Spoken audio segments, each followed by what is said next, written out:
Following is an AZPM original production. Arizona Science is supported by Research Corporation for Science Advancement. For Arizona Public Media, I'm Tim Swindle, Professor Emeritus of Planetary Science at the University of Arizona, and this is Arizona Science. Joining me today is Courtney Duchardt, a Cooperative Extension Specialist with the University of Arizona. Thanks for coming in to talk with us, Courtney. Thanks so much for having me today. Courtney, you've been studying prairie dogs and have concluded that having prairie dog towns may reduce the intensity of wildfires. In an era when we're worrying more and more about wildfires and finding we need more and more high-tech approaches, how could prairie dogs have an effect? Well, it really has to do with one of the hats that prairie dogs wear, which is as an ecosystem engineer. So they live in these dense colonies with many other prairie dogs. They dig burrows, they eat vegetation, and they also clip vegetation because they like to see predators coming. All of that removes biomass, grasses, other plants, which is the fuel for the fire. So as prairie dogs change the landscape in this way, it can change fire behavior as it hits these prairie dog colonies. Do prairie dogs affect the frequency of wildfires or their intensity or both? Great question. I think really that it's going to be more about the intensity and how the fire behaves. So you can imagine as a fire moves, if there's no fuel for the fire, it kind of peters out. So if we have a fire entering one of these colonies where there's a lot of bare ground, not a lot of grass, there's really nothing to feed the fire and it might change. The idea of prairie dogs influencing fires is an interesting idea, but how do you actually go about studying it scientifically?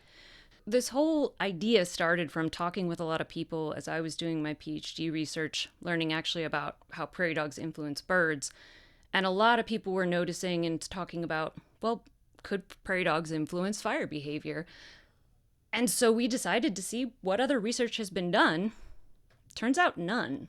That was really what got us talking about this. It was really surprising because there's a lot of research on how maybe livestock grazing influences fire or how prairie dogs influence livestock, but prairie dog influence on fire, there was really nothing. So we kind of had to start at ground zero and start talking to managers and just get a sense of what might have happened in the past and what might be happening now. Do you calculate the number of fires in one area compared to another? Where we started was just starting to look at wildfires to see which wildfires were occurring near prairie dog colonies and whether or not that fire behavior changed in the presence of prairie dogs. There was a really big wildfire near Boulder, Colorado a few years ago, and it so happened that there were prairie dog colonies nearby. And another great thing is the managers out there went out and they measured the areas that were unburned. So within any given wildfire, sometimes there are patches of area that have less fire intensity. Well, as it turned out, most of those prairie dog colonies were unburned. And in a lot of areas, we saw kind of the pattern of the fire scar.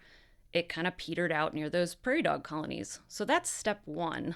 Step two, and this is still to come, will be to put out sensors and thermocouples to see, how hot is a fire on a prairie dog colony? How tall are the flame lengths? And also, if we have fire moving in a given way, do we see it kind of losing steam as it goes across a prairie dog colony? You've shown that prairie dogs can help mitigate wildfires and have figured out some of the reasons why. But aren't the things that the prairie dogs do things that land managers could do without the prairie dogs? We could go through and mow or disc up land and create fire line, and we do that sometimes to manage fire.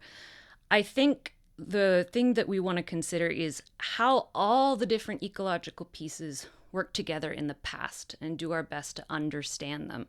And so just the fire issue on its own, yeah, you're totally right. Another action could totally serve that purpose. But when you put all of the different factors that prairie dogs create habitat for other wildlife, they're food for other wildlife, it's everything that goes into that soup that makes that service really important.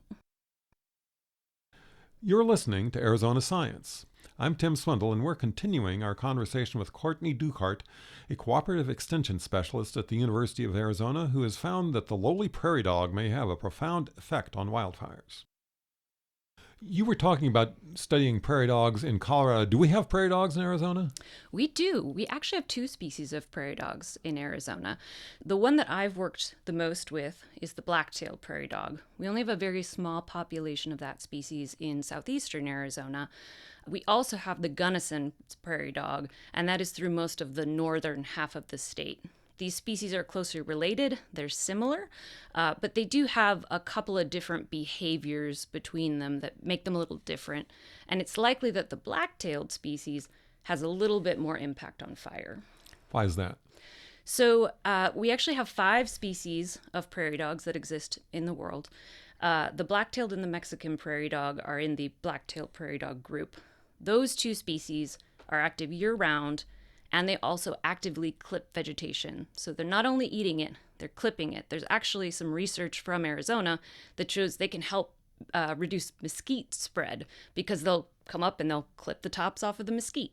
The Gunnison prairie dog, along with 2 other species, don't do that clipping. They just eat the vegetation. Although they're kind of cute, I know that a lot of people don't like prairie dogs, in part because they can produce a landscape that's treacherous for a person or a horse to walk on. Do you think this might help their reputation? It's a great question. I do want to say that while there are lots of benefits of prairie dogs, they're a keystone species, they're the key food resource for the endangered black-footed ferret, they may help influence and reduce fire, but there also are some negative impacts of prairie dogs. Especially in drought years, there can be competition for food between prairie dogs and livestock. And while livestock or horses breaking legs in burrows might be a rare occurrence, when it does happen, it's pretty bad. So I think this additional ecosystem service of firefighting is at least something for us to consider when we weigh the pros and cons of prairie dogs. What was your first clue that prairie dogs might make wildfires behave differently? I spent a lot of time on prairie dog colonies during my PhD, specifically in northeastern Wyoming. These areas just don't have a lot of grass. Actually, in my master's, I worked on fire and grazing as a management tool for bird habitat. So I had lit some prescribed fires before, seen how they work, seen how they don't work if you don't have a lot of grass or the vegetation is very green. So it was pretty apparent to me that likely a fire wouldn't happen here, but it didn't really click until talking with some colleagues, trying to understand how this ecosystem still has sagebrush. So in that system, we have grasses and we have sagebrush. And if you're not familiar, sagebrush is a really important species, especially in the north and west of the United States.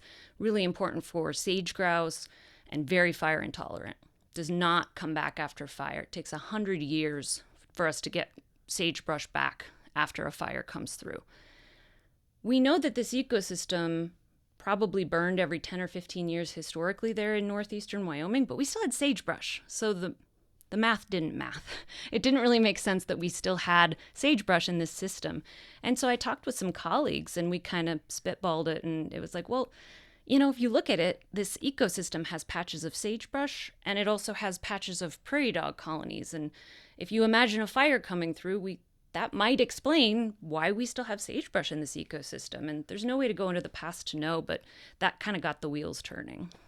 You've shown that prairie dogs can affect wildfires. Are there other species that have behaviors that will affect them? There definitely are.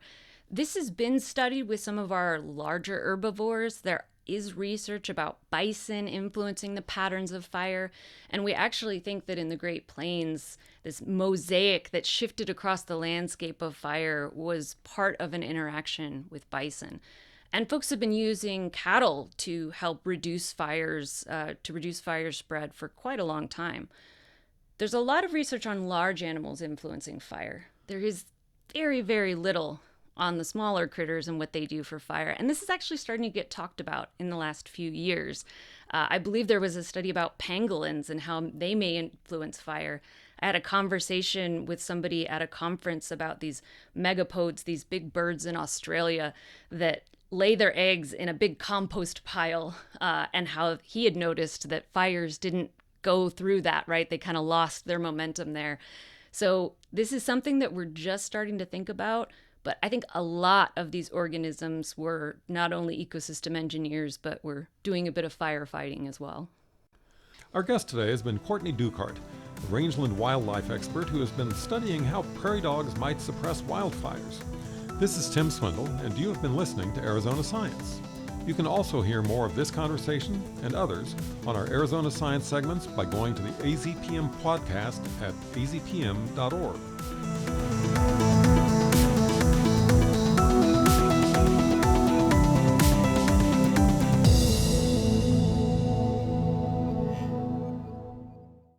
Thank you to Research Corporation for Science Advancement for their support of Arizona Science.